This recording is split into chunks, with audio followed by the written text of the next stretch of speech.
नमस्कार मित्रांनो, आजच्या व्हिडिओमध्ये आपण दशांश अपूर्णांकाचा भागाकार कसा करायचा ते पाहणार आहोत। उदाहरण पहिले बघा, 0.35 भागिले 5 हेच आपण असे लिहून घेऊया, 0.35 भागिले 5। प्रथम काय करायचे मित्रांनो, तर हे दशांश चिन्ह विचारात न घेता किंवा दशांश चिन्ह काढून टाकून भागाकार करायचा आहे। 35 भागिले 5 भागाकार करा, 5 एके 5, 5 सता 35, उत्तर आले 7। त्यानंतर काय करायचे, तर इथे दशांश चिन्हानंतर 2 अंक आहेत, म्हणून उत्तरामध्ये 2 अंक सोडून उजवीकडून डावीकडे दशांश चिन्ह द्यायचं आहे। 1 आणि 2 2 अंक सोडून इथे दशांश चिन्ह द्यायचे आणि इथे 0 लिहायचं आहे। अशा प्रकारे या प्रश्नाचं उत्तर आलं 0.07। दुसरं उदाहरण बघा, 0.63 भागिले 7। तर हे उदाहरण कसं सोडवायचं बघा, 0.63 भागिले 7। प्रथम काय करायचे, हे दशांश चिन्ह विचारात न घेता भागाकार करायचा आहे, म्हणजे दशांश चिन्ह काढून भागाकार करायचा आहे। 63 भागिले 7, 7 ने भाग देऊया, 7 एके 7, 7 9 63, उत्तर आले 9। त्यानंतर काय करायचं, इथे दशांश चिन्हानंतर 2 अंक आहेत, म्हणून 2 अंक सोडून दशांश चिन्ह द्यायचं उत्तरामध्ये। 1 आणि 2 अंक सोडून दशांश चिन्ह द्यायचं आणि इथे 0 लिहायचे आहे। अशा प्रकारे या प्रश्नाचं उत्तर मिळालं 0.09। तिसरं उदाहरण बघा, 0.45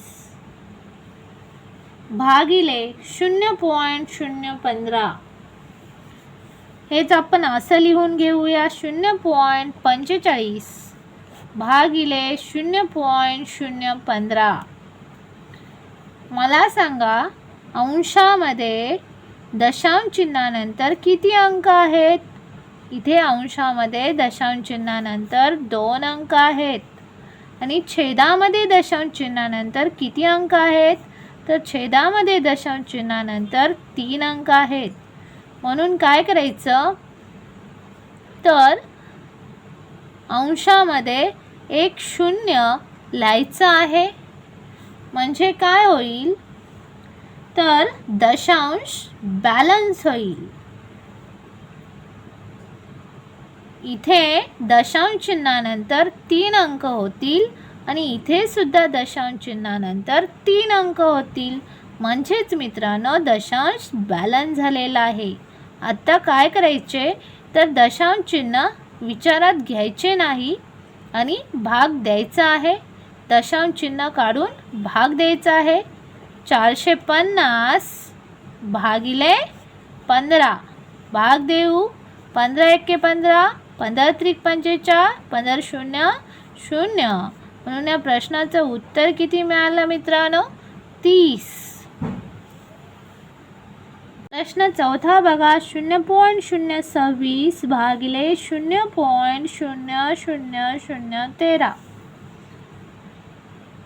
हेच आपण असं लिहून घेऊया, 0.026 भागिले 0.00013।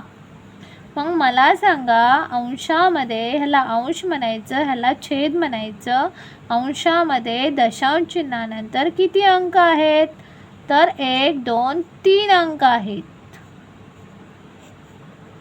आणि छेदामध्ये दशांश चिन्हानंतर किती अंक आहेत? 1 2 3 4 आणि 5 अंक आहेत।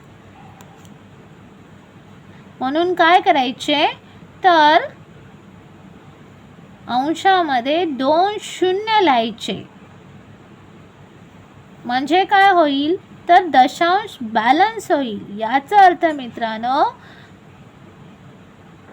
अंशामध्ये दशांश चिन्हानंतर 5 अंक होतील आणि छेदामध्ये सुद्धा दशांश चिन्हानंतर 5 अंक होतील. 1 2 3 4 5 1 2 3 4 आणि 5. त्यानंतर काय करायचं दशांश चिन्ह विसरून जायचे किंवा दशांश चिन्ह काढून टाकायचं.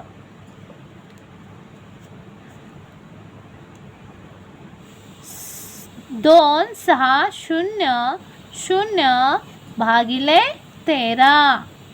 त्यानंतर भाग द्यायचा. 13 एके 13 13 दुनी 26 13 शून्य 0 13 शून्य 0. अशा प्रकारे या प्रश्नाचं उत्तर किती मिळाले 200. पुढील उदाहरण बघा. 0.0015 भागिले 0.3. मित्रांनो हे उदाहरण कसं सोडवायचं बघा. तर आपण असे लिहून घेऊया 0.0015 भागिले 0.3. मला सांगा अंशामध्ये दशांश चिन्हानंतर किती अंक आहेत. 1 2 3 आणि 4 अंक आहेत. आणि छेदामध्ये दशांश चिन्हानंतर किती अंक आहेत तर एकच अंक आहे. म्हणून काय करायचे तर छेदात 3 शून्य लिहायचे. 1 2 आणि 3 म्हणजे काय होईल तर दशांश बॅलन्स होईल. याचा अर्थ दशांश चिन्हानंतर छेदात आणि अंशात सारखेच अंक होतील. बघा अंशामध्ये सुद्धा किती अंक आहेत 1 2 3 4 आणि छेदात सुद्धा 1 2 3 4. दशांश चिन्हानंतर सारखे अंक होतील म्हणजेच दशांश बॅलन्स होईल. त्यानंतर हे दशांश चिन्ह विसरून जायचे किंवा काढून टाकायचे आणि भाग द्यायचा आहे. 15 भागिले 3000. आता भाग देऊया.